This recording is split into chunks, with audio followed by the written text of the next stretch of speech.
دا یو محترم وایي په هدیره کې ډېر قرآن پاکونه پراته وو. ما راوکښل هغه قرآن شریفونه، بیا مې یو کوچنی کډۍ ورته جوړ کړي، بیا مې په هغه کې ښخ کړه. د یو کوچني قبر اشتراکي طریقه مې ځینې جوړه کړل. دغه یې صحیح دي که نه؟ صحیح به در دې دا ښه وو چې په قبر کې دننه پټ کړي وای.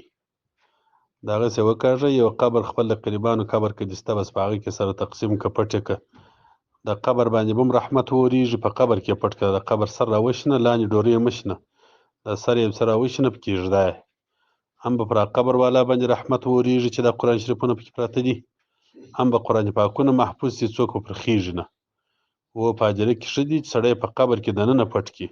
بس د قریبانو قبرونه دي په هغو کې پټ کړه، په یوه کې دې که پټوی سې، په دوو درو کې پټوی سې، د قبر پر والا باندې هم رحمتونه وي، دا هغو ته هم فایده ورسېږي، نفع یې ورسېږي. نو په قبر کې دننه یې پټ کړه، جلا قبر مه ورته جوړوه، مځکه به هم نه نیسي، قبرو والا ته به هم ګټئ، دننه یې په قبر کې ورسره کښېږده.